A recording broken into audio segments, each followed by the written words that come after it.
Hello everyone, welcome to my channel Easy to Learn.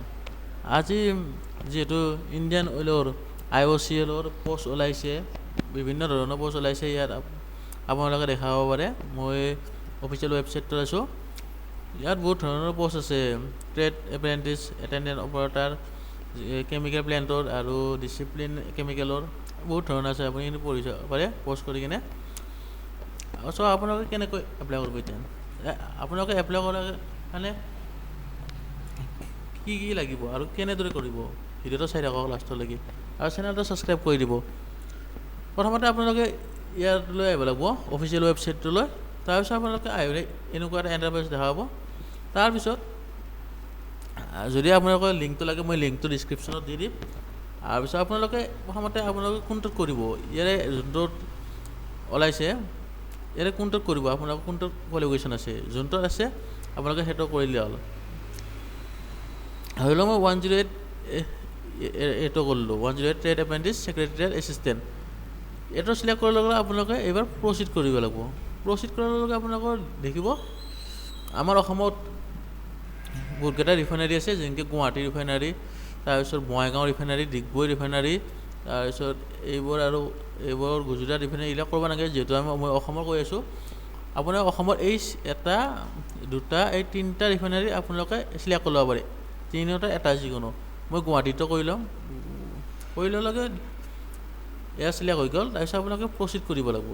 Proceed কৰাৰ লগে আপোনালোকৰ এনেকুৱা এটা ইণ্টাৰফেচ খোলা হ'ব, য'ত আপোনালোকে এডভাৰ্টাইজমেণ্টটো পঢ়ি চাব পাৰিব। PDF-ত SC ফৰ্মেট চাৰ্টিফিকেট কেনেকুৱা লাগিব এইখিনি আপোনালোকে চাই ল'ব পাৰিব। তাৰপিছত আপোনালোকে কি কৰিব, এইবাৰ আপোনালোকে ইয়াত দেখিছেনে, ইয়াত এপ্লাই নাও কৰি দিলে হ'ল। কৰি দিয়াৰ লগে আপোনালোকে এনেকুৱা এটা ইণ্টাৰফেচ খোলা হ'ব। চ' আপোনালোকে প্ৰথম ইয়াত যাই কিনে ইয়াত নেক্সট কৰিব লাগিব। ইয়াত নেক্সট কৰাৰ লগে আপোনালোকৰ ফৰ্মখন খোল খাব। তাৰপিছত আপোনালোকে আপোনাৰ ফাৰ্ষ্ট নেমটো লিখিব লাগিব। আপোনাৰ ফাৰ্ষ্ট নেমটো লিখি দিলে হ'ল।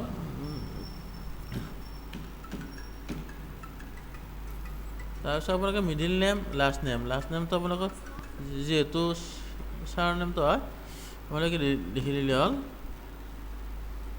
তাৰপিছত আপোনালোকে ইয়াত জেণ্ডাৰটো চিলেক্ট কৰি ল'লে হ'ল। তাৰপিছত আপোনালোকে জেণ্ডাৰটো চিলেক্ট কৰি ল'লে হ'ল, মেৰিটেজ ষ্টেটাছটো চেক কৰি ল'লে হ'ল। তাৰপিছত ডেট অফ বাৰ্থটো আপোনালোকে ইয়াত দি দিলে হ'ল।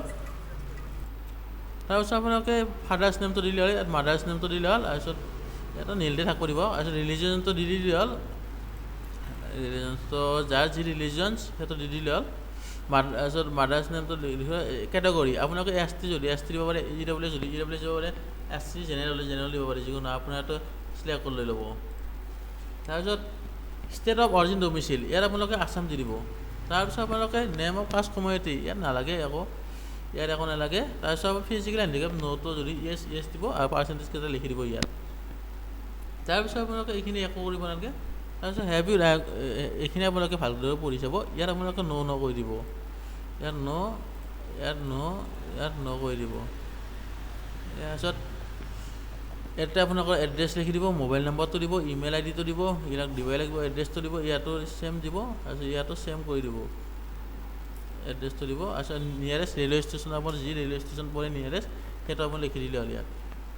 তাৰপিছত আপোনালোকে ছিগনেচাৰটো আপলোড কৰিব লাগিব আৰু ফটোখন আপলোড কৰিব লাগিব 10 KB ভিতৰত। 10 KB তলত হ'ব নালাগে, 10 KB ওপৰত কৰিব লাগিব। তাৰপিছত আপোনালোকে কৰাৰ পিছত কি কৰিব, তাৰপিছত আপোনালোকে কৰাৰ পিছত ইয়াত নেক্সট কৰিব লাগিব। চ' মই এইখিনি প্ৰথমতে ছিকিউৰিটি ৰিজনৰ কাৰণে মই নেদেখুৱাম মোৰ হেৰিখিনি নাম আৰু মোবাইল নাম্বাৰখিনি। চ' আপোনালোকক ডাইৰেক্ট মই নেক্সট কৰি দেখাম। ইয়াত দেখিছে কোৱালিফিকেশ্যনখিনি বা দিব লাগিব 3rd নম্বৰ ষ্টেপত 3 years ফুল BA ইয়াত আপোনালোকে আহি যাব। তাৰপিছত আপোনালোকে স্কুল নেম আৰু ইনষ্টিটিউশ্যন ক'ৰ পৰা কৰিছে ইয়াত আপোনালোকে লিখি দিব লাগিব, স্কুলখনৰ কলেজখনৰ নাম, তাৰ name of board, affiliated university. ইয়াত আপোনালোকে যোনখন ইউনিভাৰ্চিটিৰ পৰা কৰিছে বা কলেজৰ পৰা ইয়াতো আপুনি লিখি দিব পাৰে। ইয়াত মান্থ ইয়াৰ এডমিশ্যন, কোন ইয়াৰত এডমিশ্যন লৈছিলে ইয়াতো আপোনালোকে লিখি দিব। মান্থ ইয়াৰ অফ পাছিং, কিমান চনত আপোনালোকে গ্ৰেজুৱেশ্যন কমপ্লিট কৰিছে ইয়াত আপুনি লিখি দিব। তাৰপিছত ডিউৰেশ্যন অফ কোৰ্চ, কিমান বছৰ, 3 বছৰ হ'লে 3 বছৰীয়া কৰি দিব, যদি 5 বছৰ হয় 5 বছৰীয়া লিখি দিব। তাৰপিছত select the mark entry pattern from is, তাৰমানে আপোনালোকক যদি ছেমিষ্টাৰ ৱাইজ হয় ছেমিষ্টাৰ ৱাইজৰ মাৰ্কটো আপোনালোকে ইয়াত লিখে ছেমিষ্টাৰ ৱাইজ বুলি লিখি কৰিলে যদি ইয়াৰলি হয় ইয়াৰলিটো থাকিব দিব। তাৰপিছত আপোনালোকে ইয়াত দেখিব candidate have CGPA SCPA etc. From graduation required to submit marks obtain total marks বিলে কৰে নেকি। ইয়াত আপোনালোকে মাৰ্ক কিমান পাইছে, যদি ইয়াত মাৰ্ক কিমান পাইছে আৰু টোটেল মাৰ্ক কিমান আছিলে আপোনালোকৰ, ইয়াত আপোনালোকে লিখি হ'ল। আৰু যদি বেছি আছে এড ৰেকৰ্ড কৰি দিলে হ'ল। তাৰপিছত আপোনালোকে ইয়াত আপোনালোকে দিব হায়াৰ, যদি কোৱালিফিকেশ্যন আছে য়েছ কৰিব, যদি নাই ন' কৰি দিব। তাৰপিছত আপোনালোকে ইয়াত নেক্সট কৰিব লাগিব। নেক্সট কৰাৰ পিছত আপোনাৰ এক্সপিৰিয়েঞ্চ আহি যাব, মই দেখি আছোঁ আপোনালোকক।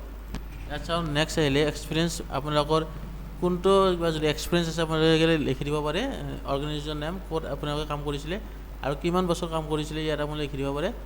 এক্সপিৰিয়েঞ্চ এমপ্লয়মেণ্ট আপোনালোকে ইয়াত চিলেক্ট কৰি ল'ব পাৰে।